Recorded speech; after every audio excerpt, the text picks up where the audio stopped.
My favorite thoughts are Jackie's. The slumber party makeouts, jealousy. Gal pals! Let's be real, there's no heterosexual explanation for this. Hello, Internet. Due to technical difficulties, it took so long for me to edit this video that the entirety of Season 3 has aired since I filmed it in February. Since so much specifically happens to Shauna during this season, present-day Ren will be popping in throughout the video as necessary to add updated context. Hence the wardrobe change. Sorry it took so long to finish this. It was just really hard to get motivated after I lost the entire project so close to finishing it. That said, I am so excited to once again tumble down the rabbit hole of Yellowjackets lore, pun intended, and dig into the symbolism of Shauna and Jackie's relationship. So today we're going to talk about how Jackie haunts the Yellowjackets narrative, and answer the burning question on all our minds since Season 1. Were they in love? Because I can't be the only one who's watched hours of sad JackieShauna TikTok edits. Right? This isn't going to be a recap video. Like the video I did on Natalie and the foreshadowing surrounding her, this video will primarily focus on Jackie and Shauna, so we're going forward with a bit of tunnel vision here. But don't worry, I'll be back to talk about your faves soon. Or eventually.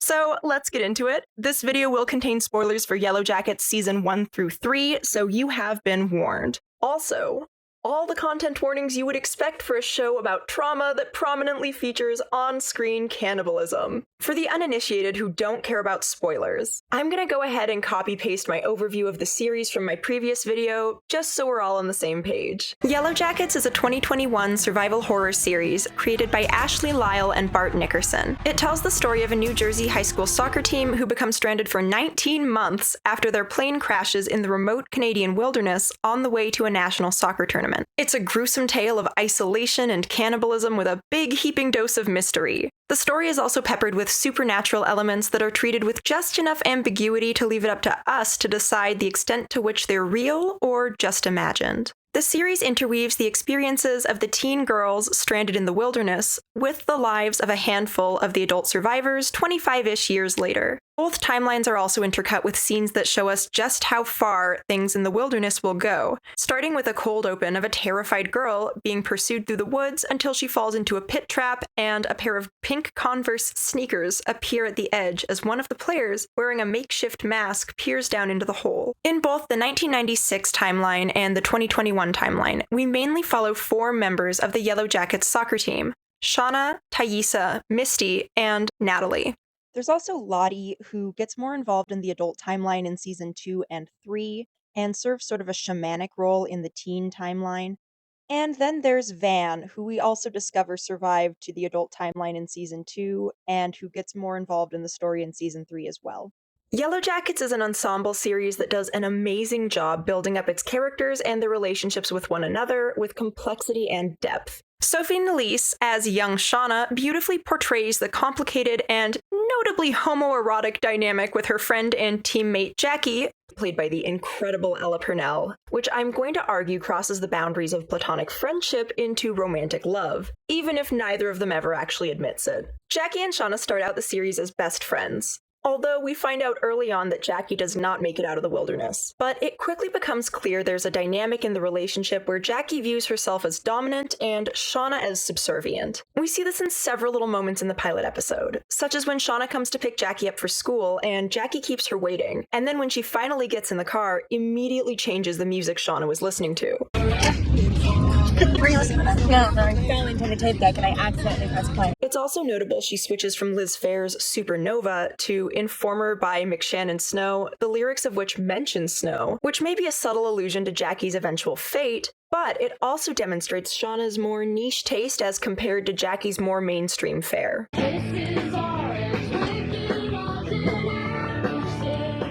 After this, we continue to see a persistent pattern of Jackie either controlling or disregarding Shauna throughout the pilot. For example, she expects Shauna to come with her to Rutgers for college and already has plans for how to decorate their room. I decided on a color palette for our room at Rutgers next year. She assumes Shauna is a virgin and will still be one in college when discussing plans to sleep with her boyfriend Jeff. Showing up to college a virgin is a mistake.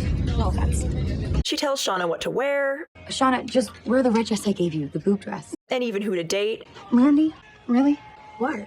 And she prioritizes her curfew over Shauna's when Jeff drives them home from a party the night before they leave. Turn on part mom, it's faster. Shauna's house is on the way. Come on, I'm past curfew. I have a curfew too, you know. Before I go on, I should say I think a lot of fans are too hard on Jackie. She's a self-involved teenage girl, but nothing she does makes her deserving of what happens to her. Although the way she treats Shauna isn't great, it doesn't seem like Jackie does any of it maliciously. And from the start, it's clear she cares more about Shauna than she does anyone else. In fact, there's almost a degree of fixation and obsession to how Jackie approaches their friendship. It's extremely layered and true to a lot of friendships between teenage girls, especially closeted ones. But we'll get to that.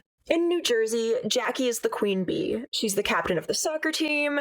She's the homecoming queen. Her seemingly perfect boyfriend is the homecoming king. Her family is wealthy, and she dresses in designer labels, and she's clearly used to getting her way. But she isn't without good qualities. She has a bubbly personality. We're going to motherfucking yes it is! Whoa!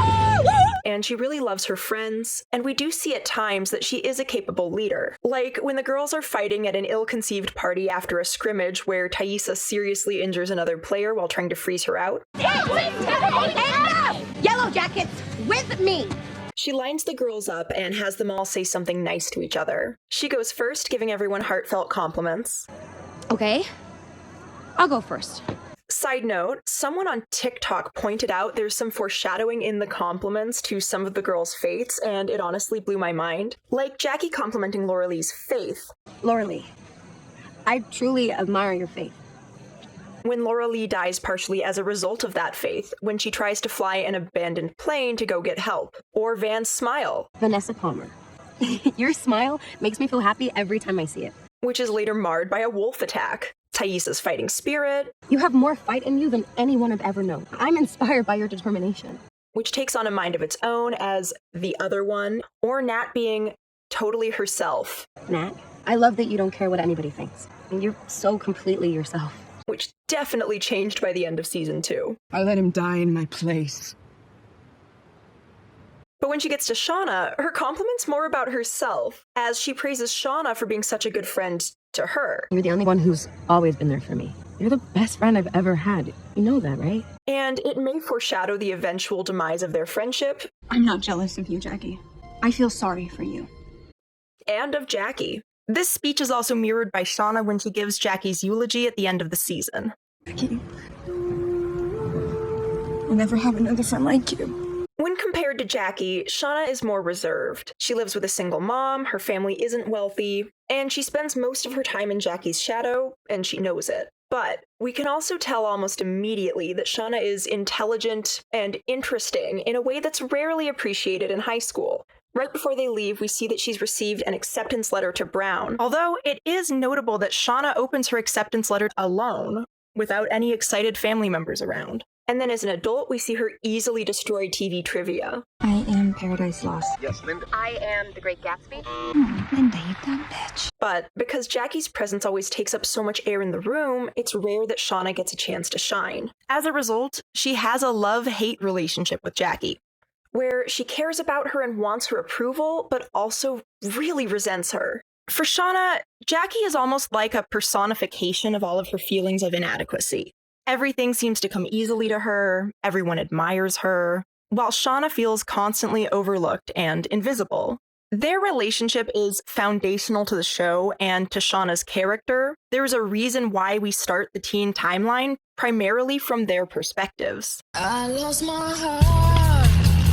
We find out that the two have been friends since at least 2nd grade. Remember when you came to Hilton Head with us in 2nd grade? So most of Shauna's life has been defined by her friendship with Jackie. In the pilot, we do see Shauna start to stand up to Jackie a bit more. Shauna, just wear the red dress I gave you. Maybe I don't want to wear the red dress. Like when she resists her suggestions regarding the clothing in boys. And I sure as hell don't want to hook up with Randy fucking Walsh. Which definitely perturbs Jackie. Jesus, what crawled up your ass? Wear whatever you want. Or after the party, when Jackie's curfew complaint leaves Jeff to drive Shauna home alone. And we find out that Shauna has been secretly sleeping with Jeff. In an interview, Melanie Linsky described it as something about it that was a bit thrilling, and it felt like she owned a little bit of power that Jackie didn't know she had. And for us, we start to realize that Shauna's hands aren't clean in this either. Neither of them are great people. But everything changes when their plane crashes in the Canadian wilderness. Once they become stranded, their dynamic continues to shift as Jackie begins to unravel away from the safety and comfort of civilization.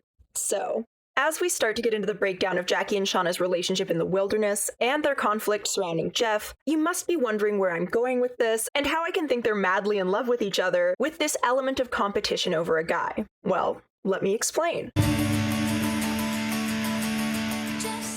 One thing you have to remember about Yellowjackets is that the teenage timeline starts in 1996. Marriage equality, tenuous as it is now, wasn't even on the horizon then. Discrimination and bullying of queer people was commonplace and frequently openly institutionalized. And open discussion of queer attraction or identities was rare. Even with Thaisa and Van, who we discover are a couple in the second episode, their relationship isn't out in the open until they're stranded in the wilderness and are away from the rules and judgments of polite society. So, with that in mind, I want to talk about comphet, or compulsory heterosexuality, a term coined by Adrienne Rich in 1989 regarding lesbian relationships, although it can apply to other queer people as well. Compulsory heterosexuality is the idea that the way our society treats heterosexuality as the default and norm often forces queer people to engage in heterosexual behaviors either consciously as an effort to fit in, or subconsciously due to the permeation of the idea that heterosexuality is the only option, which can often prevent people from undergoing the necessary self-exploration and introspection to discover their identity prior to engaging in hetero relationships because that's what's expected of them. Here, I think both of the girls are suffering from comphet to a degree, but I think it really applies to Jackie more than Shauna. For better or for worse, Shauna is definitely attracted to men. She ends up married to Jeff in the adult timeline, and in an interview, Melanie Linsky describes Shauna and Jeff as being drawn to each other. But I do think there was something in the relationship where they kept going back to each other. And it does seem like she really loves him despite the messy elements of their relationship. So you blackmailed us? And later, when she thinks Jeff is cheating, We both know that you were having an affair too. I saw you there with Bianca. he's not. He's actually in debt to loan sharks Bianca scares the shit out of me. She's with the bad loan people. due to his failing furniture store Goddamn FurnitureFam.com. They are like running me out of business. and is panic blackmailing the other Yellowjackets. I thought Thaisa, maybe Natalie had the cash. She has an intimate affair with a young artist, Adam, who she also seems genuinely attracted to, and who she kind of sort of murders when she thinks he's the blackmailer. What do you mean you killed someone? I stabbed him, and now he's dead. Yeah. Oops. However, we also see in season 3 that Shauna starts a tumultuous relationship with Melissa, I will kill you and I will cut your little fucking... who they decided to make a character this season. Wait, do you, actually have a personality? They start spending more time together, You've changed out here. I like that you're not afraid of the bad parts of yourself anymore. and Melissa seems to enjoy nurturing Shauna's worst impulses. Look at what you just did. Do you feel that right now? That's fucking power. A la Lady Macbeth. That relationship unfortunately ends with some substantial domestic abuse, No one gave a shit about you until me. a sprinkling of attempted murder, and another violent encounter in the present day Eat it. when Shauna discovers that Melissa faked her death and sent her an incriminating tape. But we also get this reference from Travis to Jackie's memories that he can supposedly feel. My favorite thoughts are Jackie's. The slumber party makeouts, the jealousy, the betrayal. Which enrages Shauna. It's not him. It's not him. Go. And doesn't come with a denial. But either way, it implies Shauna and Jackie explicitly blurred the boundaries between friendship and romance on more than one occasion. So while it seems like Shauna is definitely bisexual, Jackie is a lesbian, and Shauna was her first love, and I will die on that hill. After the initial scene of the team winning nationals, our first introduction to Jackie is when she's hooking up with Jeff. The entire time she appears to be bored. You're gonna be me. Until she fakes an orgasm when she's had enough. Then he asserts it's her turn, and she looks nonplussed. I did it. And we cut to her vigorously brushing her teeth afterwards. Two things really stand out to me in this scene. First is the fact that before we even pan over to Jackie and Jeff, We pause on a picture of Jackie and Shauna, clearly the more important relationship in her life. The second is that Jeff tells Jackie that he loves her. I fucking love you, Jackie. And Jackie looks incredibly uncomfortable and doesn't say it back. And let's be real, this is not the what am I doing with my life mirror gazing of someone in a happy hetero relationship. It's not until Jeff leaves and she hops in the car with Shauna that we actually see her light up. And it's worth noting as she excitedly prattles on about her plans for Rutgers with Shauna. Pink and green. It's like classic preppy meets candy. She doesn't seem to have any long-term plans with Jeff. It's Shauna she pictures starting her adult life with. And I mean, look at how they look at each other. But especially how Jackie looks at Shauna over and over again. She sure doesn't look at Jeff that way. In the pilot, and even afterwards, whenever she and Shauna are in a scene together, her attention is pulled to Shauna almost magnetically. She always seems to be hyper-aware of her. For example, at the party, she's the most upset we've seen her up to that point when she thinks Shauna is mad at her. Hi. Hi. Are we cool? And seems extremely relieved when they make up. Then, after boarding their ill-fated flight the next day, she fusses over Shauna and gives her Valium for her nerves and the infamous heart necklace as a good luck charm, since she remembered that Shauna had a hard time flying. Once, in elementary school. Remember when you came to Hilton Head with us in 2nd grade? And you cried the whole flight. At the start of episode 2, in the immediate aftermath of the crash, Jackie wakes up first and immediately goes to help Shauna. And when Shauna sees Van trapped with encroaching flames, she tries to go back and get her. But Jackie literally drags her away rather than let her risk her life.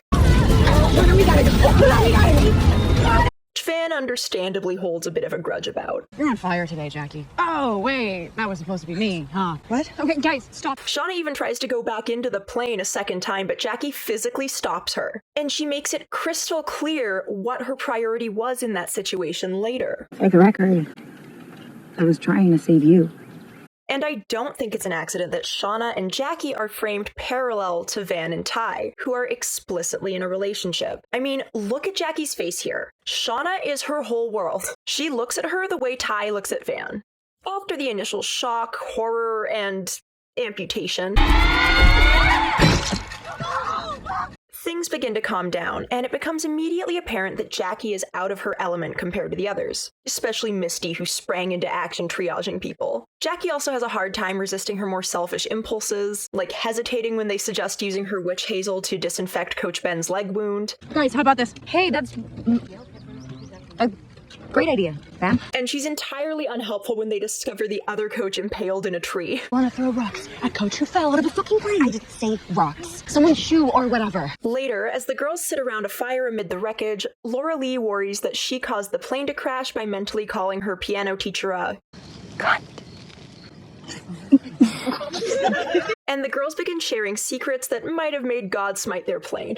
Lottie admits to shoplifting. I steal shitty clothes from TJ Maxx. I return them and I get credit that I never use. Jackie admits to pausing The Color of Night to ogle Bruce Willis. I used to sneak downstairs after everybody had gone to bed so I could pause it on Bruce Willis's wing. Which you may argue is pretty straight, but I'm chalking up to compet curiosity. Although Shauna looks notably uncomfortable. I mean, Jeff's not bad, but damn. And I don't think it's just the mention of Jeff. Luckily for her, Coach interrupts by screaming in agony when Jackie puts Shauna on the spot about her secret. What about you, Shipman? Any secrets big enough to crash a goddamn plane?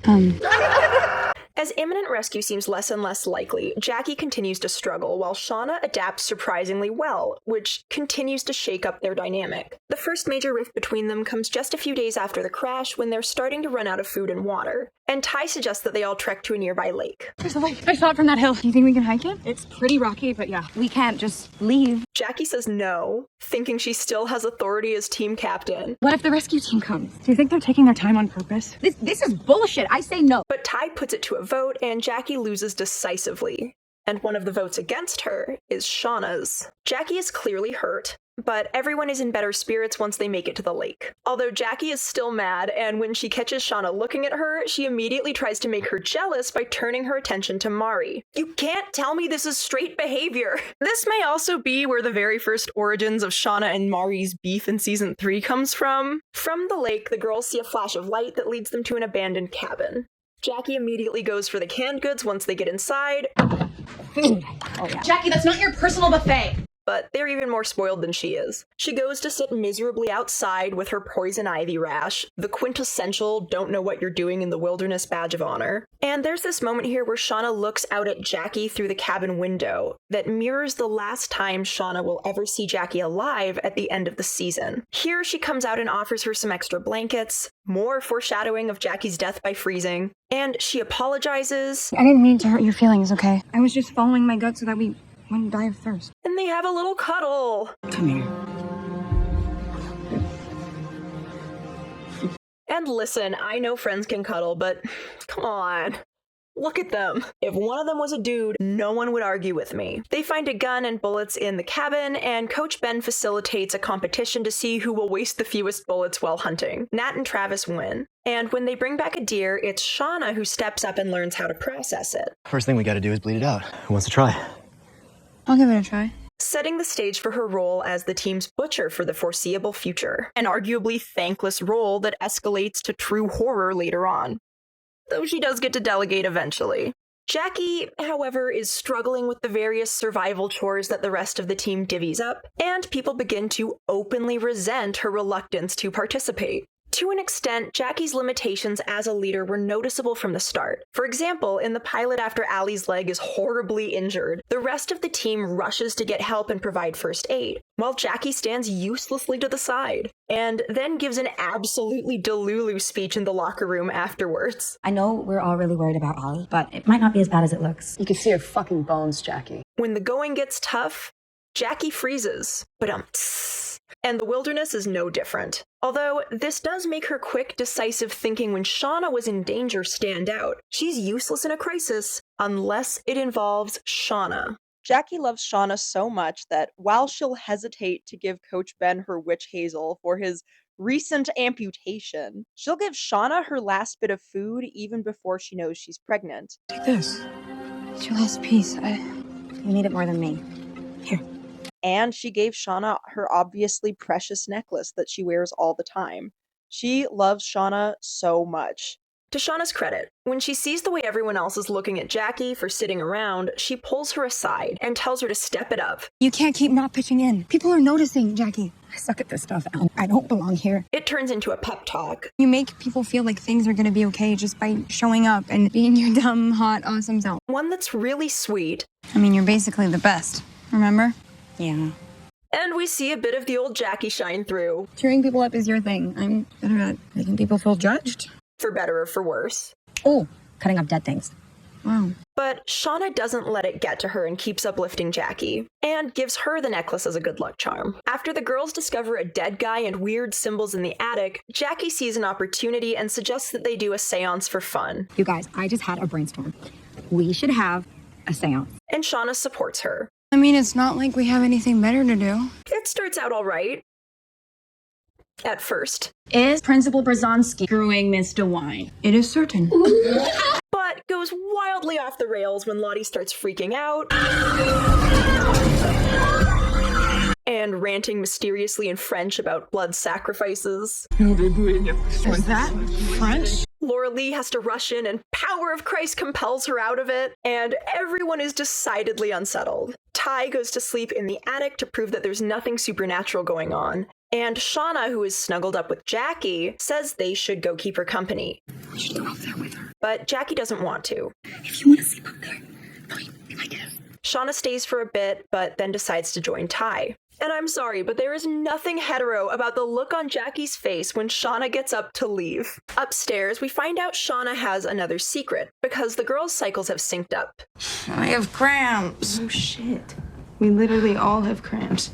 Except hers. Shauna is late because she's pregnant with Jeff's baby. Ty saw her trying to fake her period with deer blood, so when they're alone in the attic, she asks Shauna how far along she is, confirming our suspicions. Won't tell anyone, will you? Shauna is understandably terrified and gets closer to Ty as she supports her through her pregnancy, and even unsuccessfully tries to help her abort the fetus. This new friendship doesn't go unnoticed by Jackie, and she's visibly jealous and upset that Shauna is keeping something from her. Eventually, while Ty and some of the others are gone looking for help, Jackie confronts Shauna about the secrets. I seen you sneaking around and whispering with Thaisa, not to mention you acting all distant and weird. And it's the most emotional we've seen her so far. What did I do? When did you stop wanting me to be your best friend?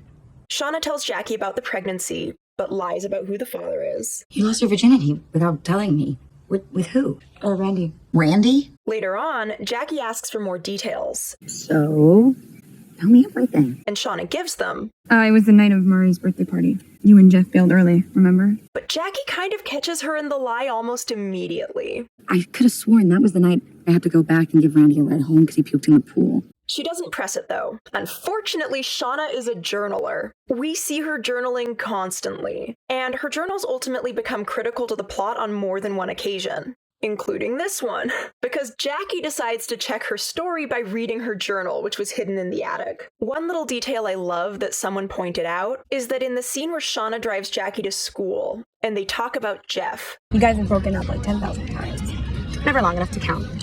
The journal is visible in the back seat between them, foreshadowing how it's going to tear them apart. When Jackie finds out about Shauna and Jeff's betrayal, she is understandably devastated, but she keeps it to herself, initially. The rest of the gang returns with Van, who's worse for wear after getting mauled in the wolf attack. They treat her as best they can in a scene I always fast forward. And the next morning, Laura Lee decides to fly a plane that they found abandoned near the cabin to seek medical attention for Van. I've been studying the flight manual for weeks, and I checked the gas tank. It's full. And Jackie reveals Shauna's need for medical attention as well. Shauna, tell them. While she is a bit petty about it when Shauna confronts her, Did you really have to tell everyone? I mean, how could I not? I think she actually did want to prioritize Shauna's safety despite the Jeff of it all, which is why she doesn't reveal that Jeff is the father in this moment. Wait, did you get knocked up here? It doesn't matter when it happened. It just matters that we get them both help. Unfortunately, poor Laura Lee doesn't make it when the plane mysteriously bursts into flames after takeoff. Underrated scene, honestly. Like, that was an absolute gut punch, even though we knew there was no way she was gonna escape successfully. Laura Lee just seemed like such a sweetheart, and surviving one plane crash to then die in another is wild. It's at this point that the girls really start to lose hope, especially Jackie. They know winter is coming and food is getting scarce, so they plan a doom-coming party to use up the rest of their food. It wasn't berries I was trying to save, but I think it might have turned into booze. If we have booze, let's have a party. They get all dressed up in the semi-formal clothes that they brought for after nationals. Jackie and Shauna notably still enter together and sort of orbit around each other while Jackie continues to process her betrayal. And Misty, who we haven't talked about much in this video, but is like legitimately dangerous, gathers magic mushrooms to drug Coach Ben, who she has a crush on because she doesn't know he's extremely gay. But the mushrooms end up in the soup. Someone seen the mushrooms? Yeah, you were holding out on us. They're in the stew. Everyone except Jackie partakes because she's too depressed to eat. Please have some food for me. And she decides she doesn't want to die a virgin and sets her sights on Travis, who was hooking up with Nat, but thanks to Jackie accidentally spilling the beans about one of Nat's past hookups. Don't get me started on that Bobby. What's his face she was hooking up with before we left? Like, dude. And Travis being a dick about it. Bobby Farley? He's currently unattached. They do the deed in the cursed attic, and Jackie doesn't seem particularly impressed by it. So that was sex. Meanwhile, Travis and everyone else start tripping balls. We disappeared though, right? What? I think Misty poisoned me again. I think she poisoned all of us. Lottie says We won't be hungry much longer. the girls start howling at the moon. And they find Travis and Jackie, and things get weird. What? You took something that doesn't belong to you. Everyone slut-shames Jackie. We didn't. They did. Including Shauna, which has got to be a lot to take under those circumstances. Shauna! Hey, stop! Jackie ends up locked in the pantry, and Travis gets assaulted, hunted, The stag. We have to catch it. and almost killed by a knife-wielding Shauna. It's okay. Who wants us to? Until Nat intervenes. What the fuck?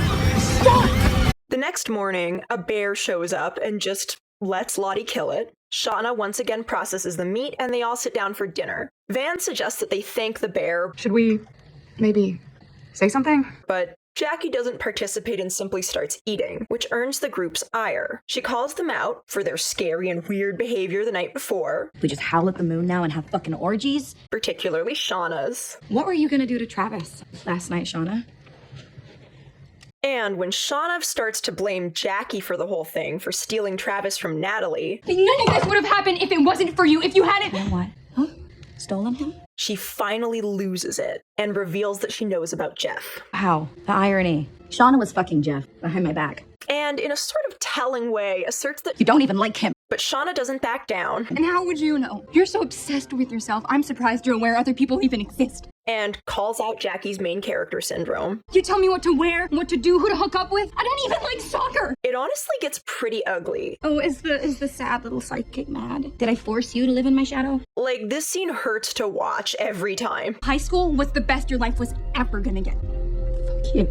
But it all comes to a head when Jackie tells Shauna That's it. Get out. I can't be around you. I can't even fucking look at you. and Shauna tells Jackie, That sounds like your problem. Maybe you should leave. and Mari and Lottie back her up, Maybe you'd be better off since we're all so crazy. despite Coach's protests. Okay, everybody just stop. Nobody is going outside. Stay out of it, Coach. This, ironically, also contributes to Shauna's hatred of Mari, and to an extent of Lottie later on, looking to blame anyone but herself for what happened. Jackie goes outside, I don't even know who you are anymore. Or maybe you never did. and Shauna watches her through the window. And although Ty tells her Just go talk to her. this time she doesn't go out, and it seals Jackie's fate. Because due to Jackie's lack of wilderness skills and some unfortunately timed snow, the meager fire she built for herself goes out, and she freezes to death. As she slips away, there's a dream sequence where she comes back inside, and they give her some hot cocoa to drink, and Shauna tells her that she loves her. I love you, Jackie. You're the best friend I've ever had. You know that, right? But then she sees Laura Lee, It's not as bad as you thought, is it? and a creepy man who we can only assume is the cabin's previous inhabitant. So glad you're joining us. We've been waiting for you. And Shauna jerks awake and realizes how cold it is even inside the cabin, and sprints outside to where she finds poor Jackie. And Shauna is absolutely heartbroken, like completely destroyed. I think the dream sequence is significant because Shauna was there telling Jackie she loves her, and Jeff wasn't. And Ben's hallucinations of his boyfriend confirm that the dream sequences aren't dependent on who is actually present, but who is significant.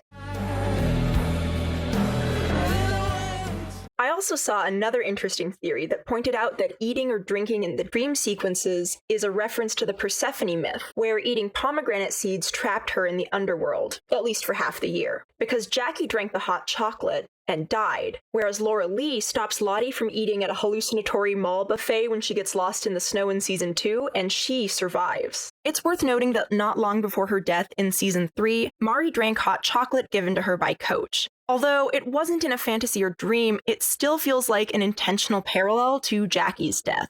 That said, there are a couple of exceptions. After all, Who among us can forget Shauna's pregnancy dream where Jackie helps deliver a rotisserie chicken? the other confirmed exception so far also involves the baby, which is everyone who consumed the baby during the cannibalism dream. So far, most of them appear to still be alive. There have been some casualties, though. I guess we'll have to wait and see if Aquila upholds the pattern in season 4, because in season 3 we did see her eat some blackberries during a dream sequence that seemed quite ominous. It can be easy or it can be hard, but either way, it's going to get what it wants. And her fate is kind of hanging in the balance by the time the season ends. This is also hinted at by a flashback where Shauna tells Jeff, Jackie likes puppies. in an effort to cover up their affair, since poppies are associated with Persephone's mother Demeter, and they also symbolize remembrance and death. And hey, are those poppies on Shauna's dress that she wears to the Yellowjackets reunion? I think so. There are also poppies featured on the shirt Jackie wears in the pilot, and we see the same shirt again in Jackie's memorial photo at the Wiscayoc High School reunion. I saw one Reddit thread that assigned Greek goddesses to each of the Yellowjackets, and for Jackie they had assigned Persephone, the goddess of spring and queen of the underworld, and for Shauna they assigned Demeter, the goddess of motherhood and the harvest. I think this is really interesting because although Jackie and Shauna clearly don't have a mother-daughter relationship, they are intensely connected, with Shauna even saying, I don't even know where you end and I begin. And Shauna's grief at the loss of Jackie mirrors Demeter's desolate winters missing Persephone while she's in the underworld. And it can't be accidental that Jackie's death during the first snow symbolizes the transition from fall to winter. Although unlike Demeter, Shauna does not get the relief of knowing that Jackie will return. I also think the motherhood parallel works really well with Shauna. Shauna is a mother even if her child died, and the loss of her child actually parallels Demeter's loss of her child to the underworld. The fact that both of Shauna's losses take place during winter also lends itself to that symbolism. You could make an argument that Callie's birth actually represents a symbolic springtime return of Shauna's child. And that kind of seems to be Lottie's interpretation in Season 3 when she repeatedly refers to Callie as The child of that place. Return to them. It took our baby, gave us you. It really does kind of work with that symbolism. As does the harvest element, because one can certainly argue that part of the harvest is harvesting livestock and processing it, and that is definitely Shauna's role. I lost my heart. So, I think I've made a pretty compelling case for Jackie being in love with Shauna. But now I'm going to talk to you about Shauna being in love with Jackie. There's an element of tragedy to their story that's hinted at in the pilot when Jackie teases Shauna for pretending to be Catholic. Oh my god. You remember when you tried to become Catholic? And Shauna says, We're like the saints. They were all so tragic. And she even later calls Jackie tragic during their last fight. But they'll never know how tragic and boring and insecure you really are. There is a saintly element to Jackie's death as well, as she is arguably persecuted by the group before dying a preventable death due to that persecution when they pressure her to sleep outside, especially with the religious dynamic with Jackie refusing to engage with the wilderness religion and thank the bear. I think someone on TikTok said it really well when they said Jackie fell for Shauna too early and Shauna fell for Jackie too late. It's not till Jackie's gone that Shauna realizes what she means to her, and she's never the same again. With the combo of grief and pregnancy hormones, and perhaps the presence of the wilderness, Shauna is spiraling in the aftermath of this loss. For 2 months after Jackie dies, she spends every day in the meat shed talking to her frozen corpse, braiding her hair and doing her makeup, playing MASH, Stay-at-home mom, and married to Jeff. maybe having a little cannibalistic nibble, just like an ear, bit of arm skin. Mari's making dinner. It's not what you're hungry for. No biggie. Anyways, Thaisa becomes concerned about Shauna and Jackie's meat shed friendship time. Go on, Shauna, tell them. Tell them what you've been up to with Jackie. And insists that rather than wait for the ground to thaw so they can bury her, they should go ahead and cremate Jackie and just be done with it. We are getting rid of Jackie's body. We are getting rid of Jackie's 2-month-old corpse. No. Yes. Shauna goes along with it reluctantly, although she refuses to let anyone take any of Jackie's clothes. It's not like she needs them. Oh, now you're her protector? Too little, too late. Fuck you, Mommy! This is also probably another contributing factor to Shauna's eventual beef with Mari. And Lottie hides the evidence of Shauna's snacking. They affix the necklace around Shauna's neck, and she says a few words before lighting the makeshift pyre, including that she loves her. I'm sorry. And I love you.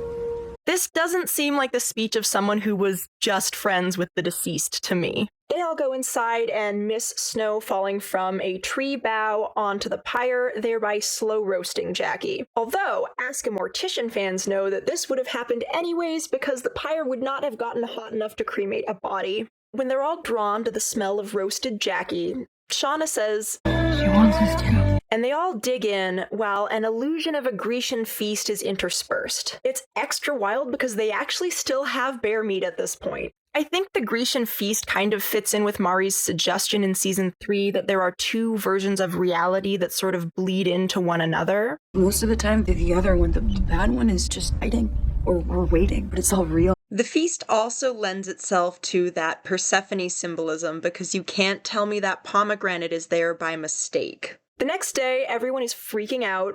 especially Thaisa. Something ate her. How can we... Thaisa! We ate her. Leading to this absolute gem. You ate her face. This show!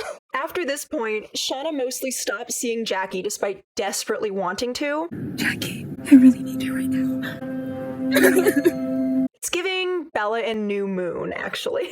At least in the teen timeline. In the adult timeline, Shauna continues to be haunted by Jackie even 25 years later. When we see her home, it's full of little rabbit figurines. In a lot of shots in her kitchen, she and Jeff are literally surrounded by them. And we later find out they're all actually gifts from Jackie's mother, who thinks that they're Jackie's favorite animal.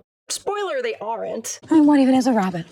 A squirrel with floppy ears and a pom-pom on its ass? Like, why? Jackie's parents have Shauna and Jeff over every year on Jackie's birthday for brunch, which Shauna attends out of guilt. And every year they give her a rabbit and then kind of just bully her. The fact is, you just can't be remarkable and raise a family.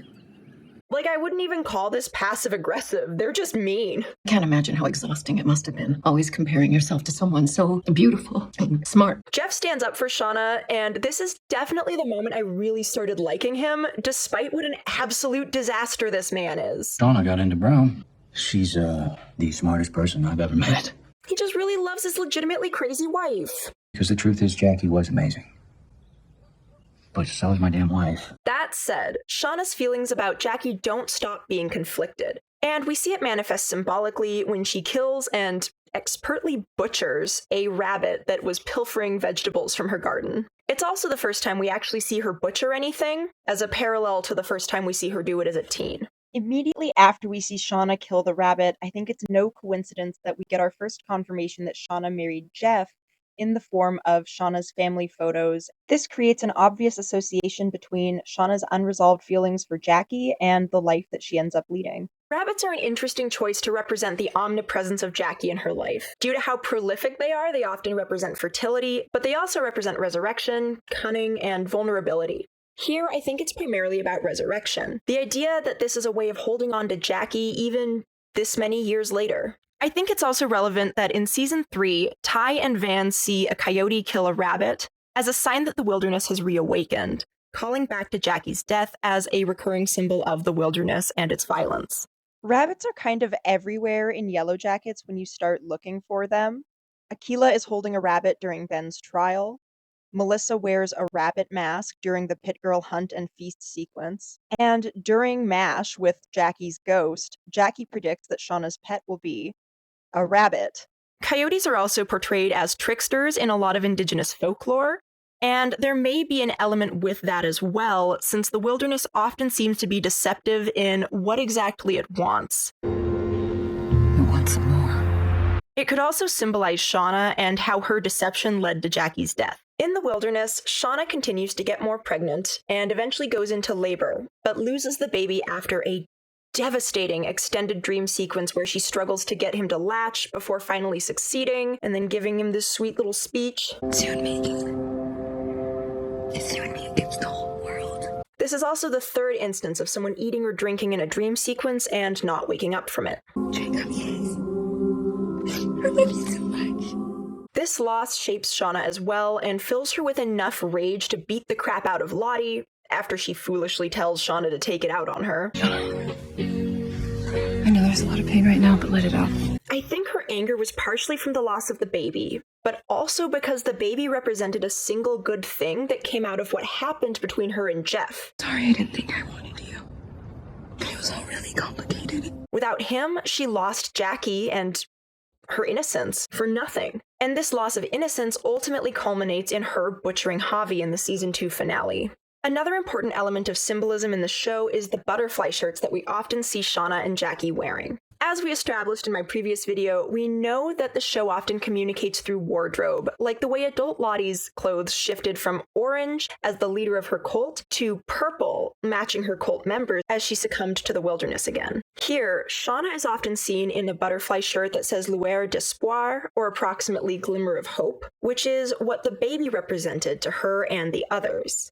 After Jackie's death, we often see Shauna wear her clothes and other mementos, including her monarch butterfly t-shirt. She continues wearing the shirt throughout season 3 during some of her most pivotal moments, a visual reminder that the loss of Jackie clings to her in a way that it doesn't with the others. Butterflies often symbolize transformation and rebirth, and I think it symbolizes Shauna being reborn through losing Jackie and the baby. In some cultures, the butterfly also represents the soul of the dead. In the case of ancient Greece and Rome, this was often how they depicted the literal personification of the human soul leaving the body after death.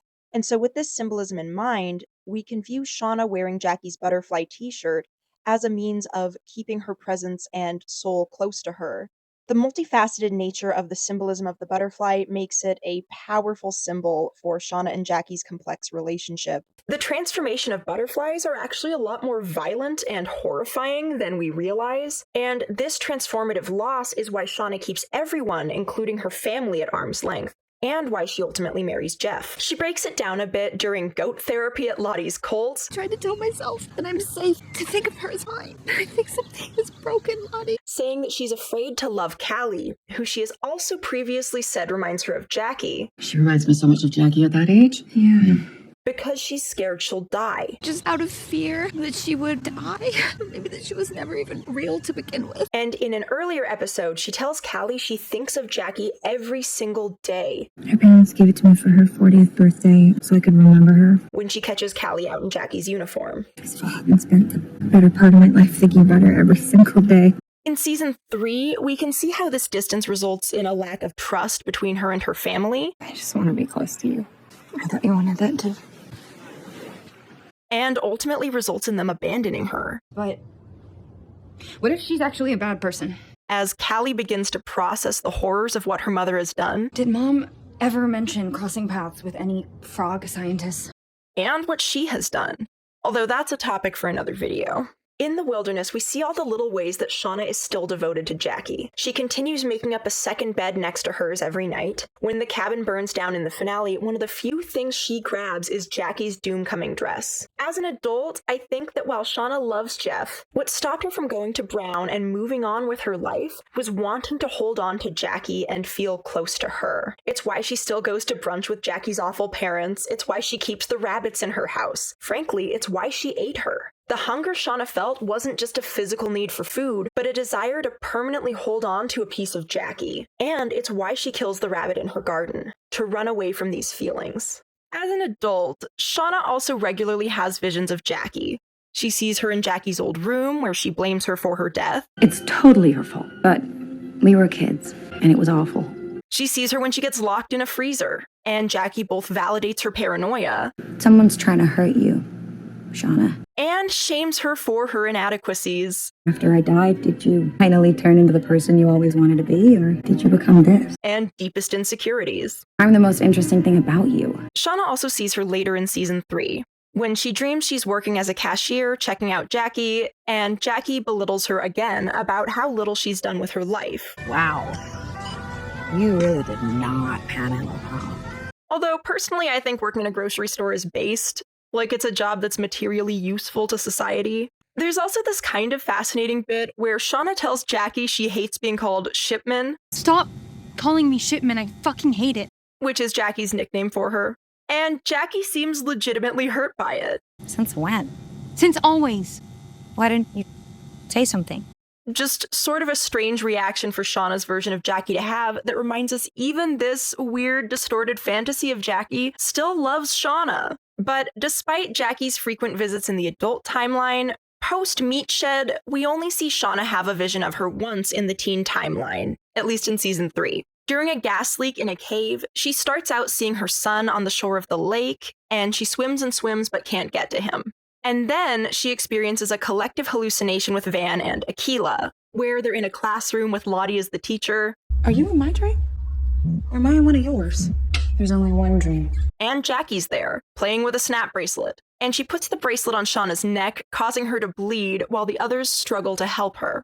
I think this symbolizes Shauna's guilt at betraying Jackie and her role in Jackie's death, as Shauna imagines her wanting revenge. The bit where Lottie tells Aquila she has to help Shauna, You have to, or she'll die. We'll all die. is also interesting. Assuming Aquila survives to season 4, I think it implies that Aquila will need to help Shauna process her grief in order to get Shauna to allow them all to leave the wilderness. I also think the quote on the board, "Of all the ways to lose a person, death is the kindest," is relevant in the context of Jackie and Shauna's relationship, insofar as Jackie died before the wilderness could change her like it did the rest of them. Jackie retained her innocence in ways the others did not. While it was horrible for Shauna, in some ways, Jackie's death was a kindness. I think the scene may also foreshadow Shauna's death in season 4, as it seems inevitable that this is where the storyline is heading, and you can bet Jackie will be on the plane with her when it happens. The gas leak hallucination occurs while the girls, at Shauna's urging, are out hunting down Coach Ben, who they think burned down the cabin. Ben actually saves Shauna, Van, and Aquila from the gas by dragging them to safety, but this doesn't engender any mercy for him, unfortunately. Poor Ben is put on trial, and despite a spirited defense from Misty, Yes, it could have been any one of us. Well, that sounds a lot to me like reasonable doubt. is ultimately convicted when Shauna sways the vote. Set the only shelter we had on fire with us inside of it. Anyone who finds him guilty, raise your fucking hand. Shauna has a lot of anger and resentment towards Ben, partially due to his uselessness during her labor. I don't think I can help with this. I just press play on a video. But she also seems furious about the way that he judges them for what they had to do to survive. Because he judges us. I mean, he's judged us this whole time. I think she particularly resents him for judging them for eating Jackie, and also blames him for not being the adult and bringing her back inside when he had the chance. This is a turning point for Shauna that leads her down a dark road, as she continues to lash out at others due to her pain and bitterness. I think it was foreshadowed in season 2 with Misty's bizarre and inappropriate monologue from Steel Magnolias. And I was there when she drifted out. Really choose a scene about a dead daughter.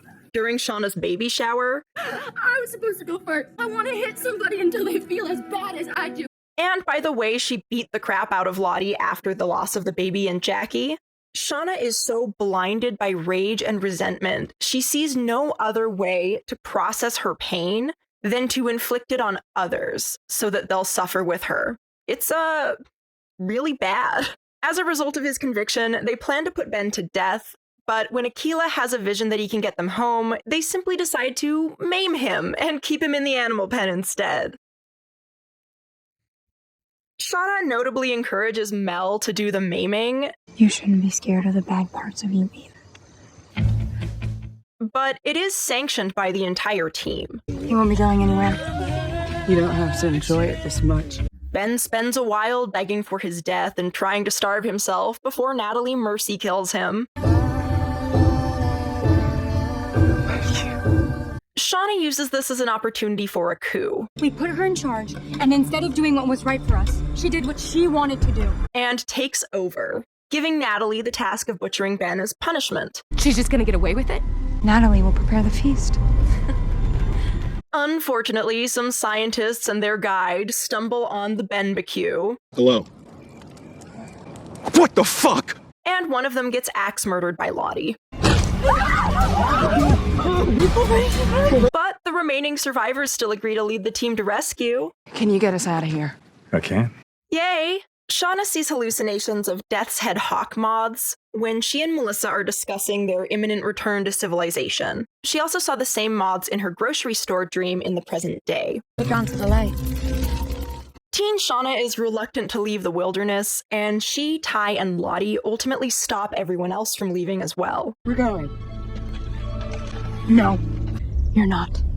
In mythology, moths symbolize a number of things. Like the butterfly, they can represent transformation and renewal. However, moths can also have darker connotations as well, such as associations with death and destruction and punishment. The hawk moth in particular, as popularized in pop culture by The Silence of the Lambs, appears to have a skull on its abdomen, creating a clear association with death. Here, I think it's foreshadowing Shauna's destruction and punishment as a result of this downward spiral. Because, of course, one of the biggest revelations of season 3 is that Shauna is the antler queen who we saw holding a feast for Pit Girl in season 1. Big L for me, I was so sure it was Natalie at the end of season 2. Although my way of justifying that now is we're actually going to have 4 antler queens. We had Lottie, then Nat, now Shauna, and I think Ty or Callie will be the 4th. Listen, there are 4 queens in a deck of cards, that's all I'm saying. But anyways, Shauna's descent into madness started with Jackie's death and intensified with the loss of her baby. And the subsequent cult-like behavior of her teammates certainly didn't help either. At the start of season 3, we can see how bitter she's become, as she journals about everything she lost with cynical rage. My best friend is dead. My baby is dead. While everyone else talked about fucking sacrifices and miracles. Contrasted with the more whimsical retelling of their time in the wilderness by Van. But with their sacrifices came miracles. While Shauna was never a perfect person, it's easy to forget that she started out a mostly normal teenage girl in these unusual circumstances. She was incredibly tender towards Javi. Just be careful, okay? Which only made it harder when she was tasked with butchering him. She loved Jackie dearly and tried to keep her going in the wilderness, even though she had also betrayed her. She tried to save Van from the plane twice, 2 times, at great risk to herself. She also had a very strong and very reciprocal friendship with Ty, where they both supported and looked out for each other. I'm scared to go to sleep. And I'll stay awake, okay? I won't let you go with you.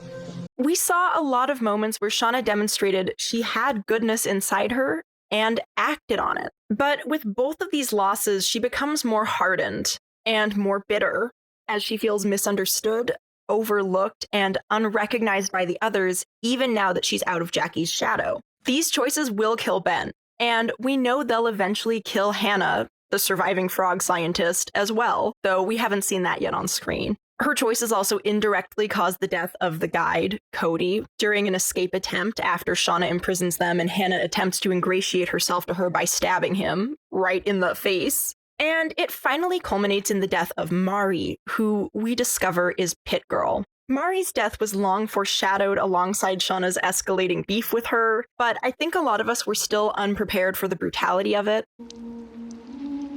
There was the hot chocolate, the dripping sound Mari kept hearing that no one else could hear. There's that dripping again. Did no one hear that? The fact that she literally falls in the pit only to be fished out by Ben. The run through the woods at the start of season 3 where she reveals she's a decoy after Shauna tackles her during a game. Psych! How's this decoy, BX? And ultimately, Mari ends up the decoy again. During a hunt the girls orchestrated to distract Shauna while Natalie sneaks off to higher ground with the scientist's sat phone to call for help. Of course, Mari being chosen wasn't actually planned, because there was a separate plot between Ty and Van to rig the cards so that Hannah would be chosen. These are our friends, our teammates. Not all of them are. But a paranoid Shauna changed the order of the draw, resulting in Mari drawing the queen instead. Tough break, Mar. This also makes this scene in season 2 retroactively hilarious. I'd like to shuffle those some more. There also seemed to be a separate plot where some of the girls, including Melissa, were hunting Shauna. You deserve everything that's coming to you. And trying to separate her and Ty.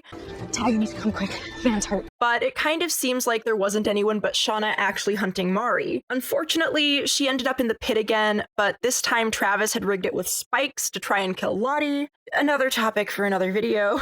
Anyways, it's after this point that we discover Shauna is the Antler Queen, as she asks them to prepare the feast and bring her Mari's hair. Ew! And she puts on the famous robe as they all chow down on poor Mari, while Natalie just barely manages to make a call for help. Can anyone hear me? And Shauna is pissed when she discovers Nat is missing. Where the fuck is Natalie? I do love how the Pit Girl scenes are recontextualized with such pure horror by this reveal. Even though some creators have highlighted problematic aspects of these scenes, it's undeniably powerful. I also like how we realize that the reactions of the girls, as we understood them in the pilot, are not what they seem. It's Mari.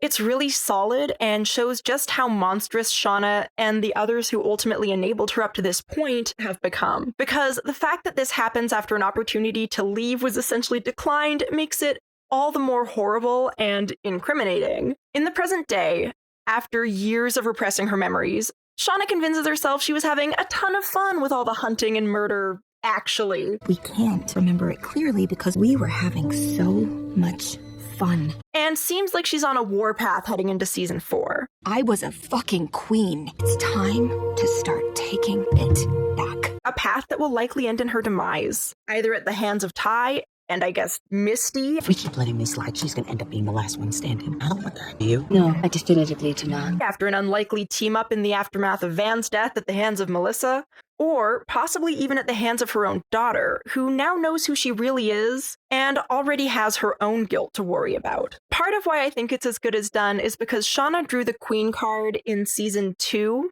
at Lottie's compound, and Natalie died in her place in the same way that Javi died in Natalie's place. Van and Lottie's deaths may have staved it off for a while, but it feels like the wilderness is coming for her. That said, I really do think that if Jackie had lived, even if Shauna still lost the baby, she would not have descended to this level of darkness or resisted rescue. Ultimately, being forced to face what happened to Jackie was probably her biggest reason to stay in the wilderness, because what we saw throughout season 1 is that she and Jackie really cared about each other.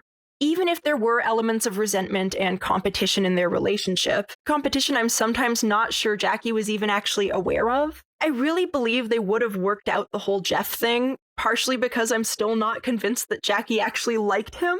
And maybe they would even have been honest about their feelings with one another. It's true.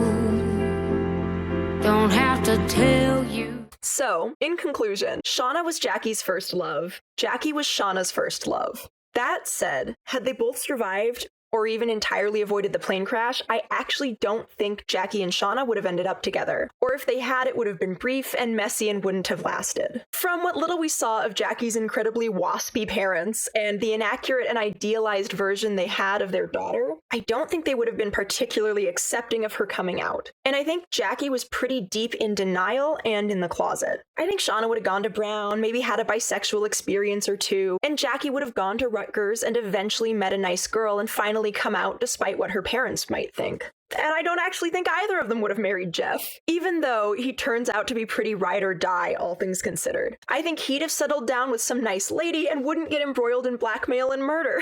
Ashley Lyle said this in an interview when asked about whether Shauna and Jackie are in love. There is a very, in my experience, specific tenor of female friendship at that age that can encapsulate so much more than just friendship. It's really complicated. The intensity of those feelings and the intensity of that love that you have for your friends can, in certain ways, transcend a straightforward platonic friendship. And whether or not it's literally romantic, I think that the feelings of romantic love are somehow swept up in that. You end up having crushes on your friends. And I think that is an astute observation on the part of our viewers. Not necessarily that we're saying that Jackie and Shauna were in love with each other in what we understand to be a straightforward sexual way, but I think that to try to compartmentalize it is wrong as well. I think what makes Shauna and Jackie so compelling is how true this is to the experience of a lot of vaguely queer friendships between teenage girls. I definitely saw myself and one of my high school best friends in particular in Shauna and Jackie's relationship, albeit without the cannibalism, death, or cults. There was a similar dynamic of love, resentment, competition,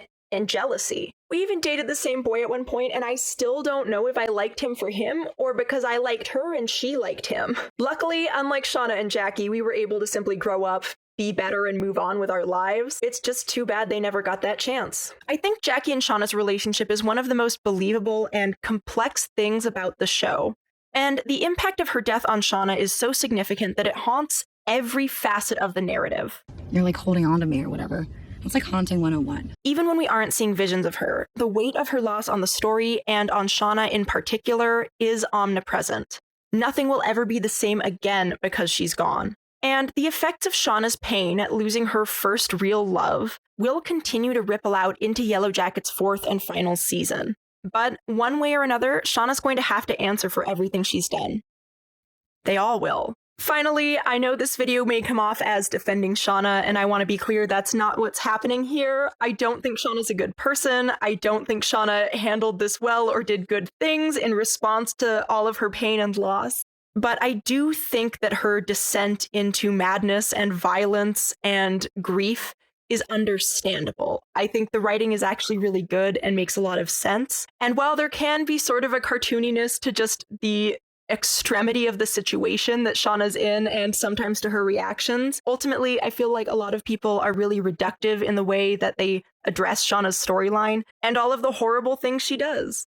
But that's all just my opinion. What do you think about Shauna and Jackie's relationship? Do you think they were in love? What do you think's going to happen in season 4? Let me know in the comments down below. Thanks for watching. Like, share, and subscribe for more videos. See you next time. Wiedersehen.